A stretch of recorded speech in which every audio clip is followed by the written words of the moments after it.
Praise the lord. ప్రభు అయిన యేసుక్రీస్తు అతి పరిశుద్ధ నామములో ఈ కార్యక్రమాలు వీక్షిస్తున్న మీకు, మీ కుటుంబాలకును మా పరమేశ్వర మినిస్ట్రీస్ ద్వారా హృదయపూర్వకమైన వందనాలు. దేవుడు వాక్యం వింటున్నారు, అనేక మందికి ఈ వాక్యాలు షేర్ చేయండి.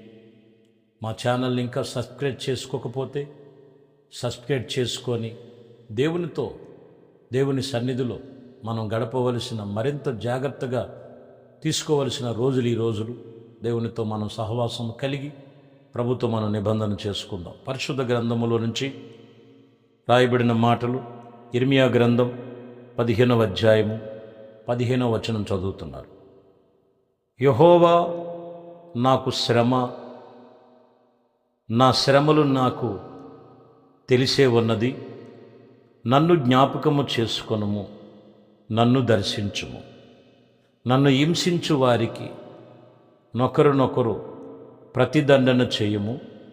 నీవు దీర్ఘశాంతము గలవాడవు, నన్ను కొనిపోకము. నీ నిమిత్తము నాకు నింద వచ్చి ఉన్నదని తెలుసుకొనుము.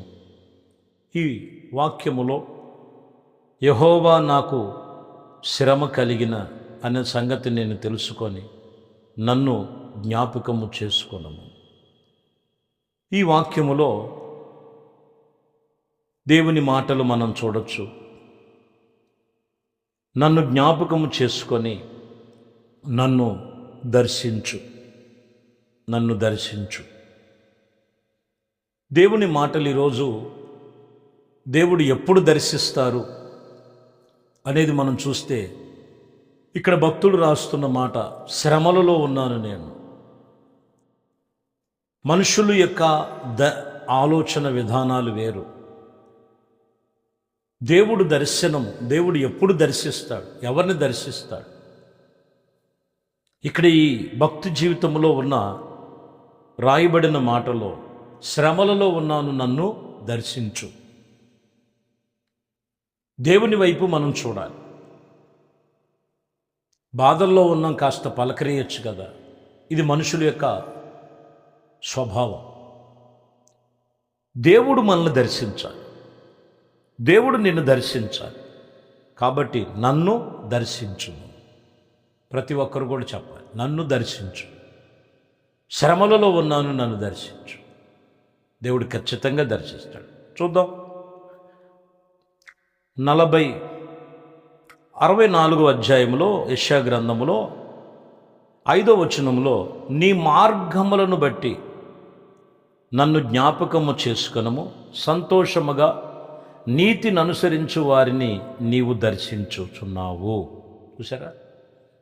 అయ్యా, నీ మార్గములను బట్టి, దేవుని సన్నిధులు ఇక్కడ అంటున్న మాట, నీ మార్గములను బట్టి నన్ను జ్ఞాపకం చేసుకొనుము, సంతోషించి నీతి మార్గములో వారున్న వారిని దర్శించు. అంటే దేవుడు ఎవరిని దర్శిస్తానని చెప్తున్నాడు? ఎప్పుడు దర్శిస్తాను? నీతి మార్గములో. ఈరోజు దేవుడు దర్శనం కావాలి, దేవుడు దర్శనం కావాలి, దేవుడు చేసే కార్యాలు పొందుకోవాలంటే ముందు నీ ఆలోచన విధానాలు, నీ మార్గాలన్నీ మానుకొని, దేవుడు మార్గం ఏంటి? ప్రభు అంటాడు, నేనే మార్గము, సత్యము, జీవము కదా. ఏంటిది ఆయన మార్గాలు? ఏంటి? పరిశుద్ధమైన మార్గం, పవిత్రమైన మార్గం, దేవుడు చెప్పినటువంటి ఆత్మ సంబంధమైనటువంటి వాక్య జ్ఞానము కలిగి, అట్టి జ్ఞానముతో ప్రభుతో మనం నడుచుకోవాలి ప్రియులారా. ఇదే చెప్తున్న మాట. కాబట్టి ఇక్కడ చెప్తున్నటువంటి విషయంలో, నువ్వు ఆయన మార్గములో వచ్చి ఆయన సన్నిధిలో నువ్వు నీతిని అనుసరించినప్పుడు దేవుడు ఖచ్చితంగా నిన్ను దర్శిస్తాడు.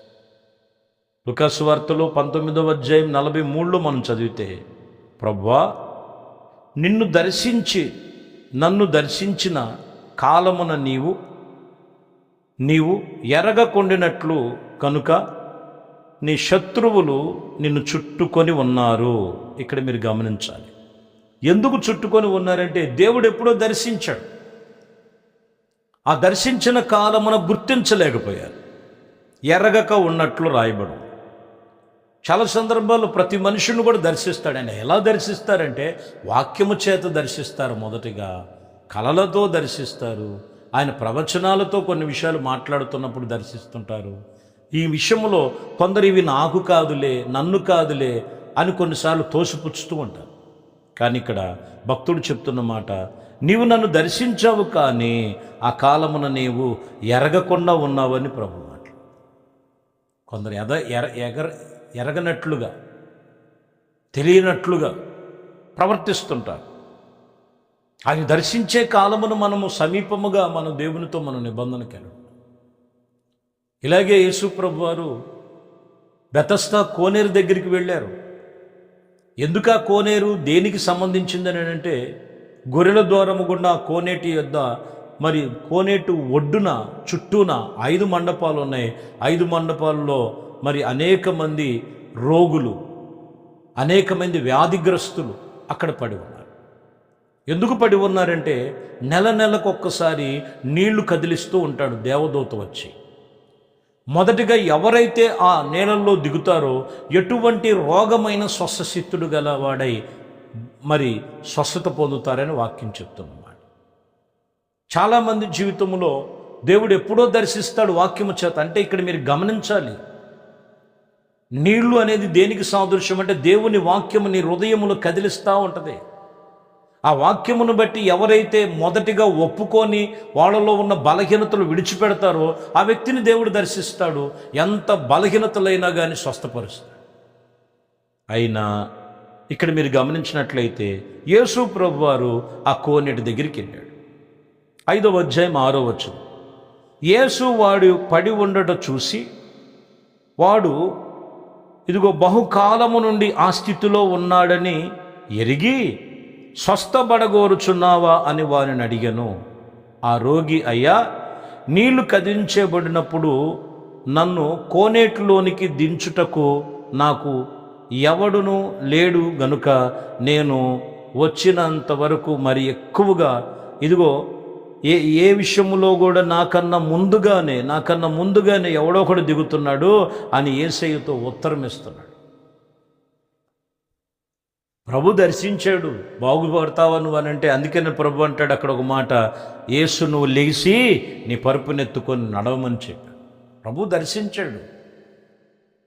దర్శించినప్పుడు సాకులు చెప్తున్నాడు, నెల నాకన్నా ముందుగా ఎవరో ఒకరు దిగుతున్నారు. బాగుపడాలంటే అతను ఏదో ఒక రకంగా 38 సంవత్సరాల నుంచి పడున్నాడు. అంటే స్వస్థత పొందటానికి ఇతనికి కాదులే కానీ ఆ పరుపు చూడండి, అతను తెచ్చుకొని ఆ పరుపు మీద పడుకొని ఉన్నాడు. వచ్చే పోయేవాళ్ళు ఏదో ఒకటి పెట్టడం, తినటం, శుభ్రంగా పడుకుంటాం. చాలామంది జీవితంలో అలాగే. దేవుడు దర్శించే కాలమున వారు గుర్తించాలండి. ఇంకా పాత స్వభావాలు పోవు, ఇంకా లోక సంబంధమైన స్వభావాలు పోవు, ఇంకా ప్రాచీన స్వభావాలు విడిచిపెట్టరు. దేవుని వాక్యం చెప్తున్నటువంటి విషయంలో మనకి దేవుడు దొరుకు కాలమున మనము దేవుణ్ణి వెతకాలండి. వెతికితే ఆయన మనకు సమీపముగా ఉన్నాడు. ఎటు ఒకటి మనము ఇదిగో ఆయన గుర్తించి ఎప్పుడైతే ప్రభు వైపును దర్శించగలిగినటువంటి దేవుని వైపును తిరుగుతావో ఎటువంటి రోగమైనా స్వస్థత కలుగు చేస్తాడు.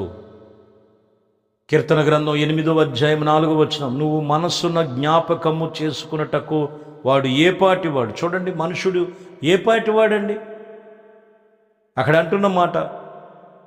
నీవు మనుషులను జ్ఞాపకము చేసుకున్నటకు వాడు ఏ పాటివాడు, నీవు నరపుత్రుణ్ణి దర్శించుటకు వాడు ఏ పాటివాడు. అయినా కానీ వాక్యం చెప్తున్న మాట, దేవుడు వారిని దర్శించుటకు ఇష్టపడుతున్నాడు. కాబట్టి దేవుని వాక్యం చెప్తున్న మాట. ఎందుకని ఈరోజు కొంతమంది దేవుని సన్నిధిలో ఆయన దర్శన భాగ్యము చూడలేకపోవడం, గుర్తుపట్టలేకపోవడం. దేవుడు సమీపంగా ఉన్నా కానీ పాత పడకలో, పాత స్వభావాల్లో, ఇంకా రోత జీవితంలో, ఇంకా బలహీనమైనటువంటి పరిస్థితుల్లో ఉండి వాటిలో నుంచి విడిచిపెట్టడానికి ఇష్టపడక, అందుకని ఎక్కడ ఉన్నవాళ్ళు అక్కడే ఉంటున్నటువంటి స్థితులు అలా ఉన్నాయి. వాక్యం చెప్తున్న మాట, నన్ను దర్శించయ్యా అని నువ్వు ఇష్టపడు. దేవుడు ఈ సమయంలో నేను దర్శించే సమయం. సౌలుతో చెప్తున్నాడు కదా సమూయేలు గ్రంథములో 15వ అధ్యాయం 35వ వచనములో, సౌలు బ్రతికిన దినములన్నిటిలో సమూయేలు అతనిని దర్శింపక వెళ్ళలేదు. కానీ సౌలును గూర్చి దుఃఖాకాంతుడై ఉండినట్లుగా మరి సమూయేలు యెహోవా సన్నిధిలో పశ్చాత్తాపుడై ఉన్నాడు. ఎందుకని అని చెప్పా, ఒకప్పుడు అదే సౌలుని సమూయేలు అభిషేకించాడు కదా. ఎందుకనని దర్శించటానికి వెళ్ళలేకపోవటానికి గల కారణం ఏంటి? దేవుడు దృష్టిలో దేవుడికి వ్యతిరేకంగా చేశాడు. అమాలేకుల దగ్గరికి యుద్ధమునికి వెళ్ళినప్పుడు అక్కడ నుంచి మీరు ఏమి తీసుకురావద్దని చెప్పినప్పుడు ఇదే సౌలు క్రొవ్విన పొట్టేలను తీసుకొచ్చాడు. ఇదేంటని సమూయేలు ప్రవర్త అడిగితే ఇది మీ దేవుడైన యెహోవాకి ఇచ్చేదనని ఏమండి గర్వంగా మాట్లాడాడు. చూడండి, అక్కడ 22లో మనం చదివితే 15వ అధ్యాయం 22లో అందుకు సమూయేలుతో సెలవిచ్చినది ఆజ్ఞలు ఏమై ఉన్నదంటే, ఇదిగో ఆజ్ఞలు ఒకడు గైకొనటం వలనే యెహోవాకి సంతోషము గాని ఒకడు దహన బలులు అర్పించటం వలన ఆయనకి సంతోషమున్ననా ఆలోచించుము. బలులు అర్పించుట కంటే ఆజ్ఞలను గైకొనుటయే పొట్టేల క్రొవ్వును అర్పించుట కంటే మాట వినటమే శ్రేష్టం. దేవుడు అడిగాడా నిన్ను? శపితమైనది తీసుకురమ్మని చెప్పాడా? సమూయేలు చెప్తున్నాడు, ఇదిగో ఆయన క్రొవ్విన గొర్రెల్ని కాదు, గొర్రెల యొక్క క్రొవ్వును కాదు అడిగింది.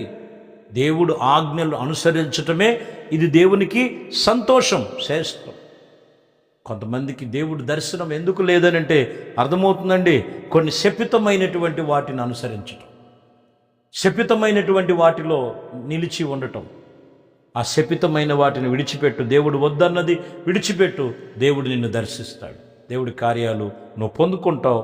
దేవుడు ఈరోజు వాక్యము చెప్తున్న మాట, నీవు ఏ శ్రమలలో ఉన్నావు అక్కడ అంటున్న మాట ఇర్మియా, ప్రభువా నేను శ్రమలలో ఉన్నాను, నన్ను దర్శించటానికి మొదటి కారణం ఏంటంటే ఆయన మనం దర్శించిన కాలమున మనం గుర్తించాలి.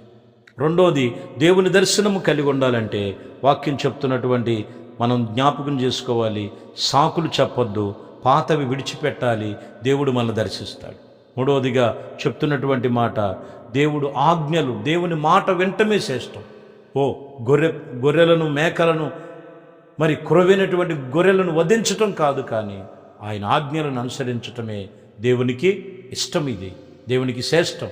కాబట్టి ఈరోజు మొదటిగా నువ్వు దేవునికి అర్పించుకో.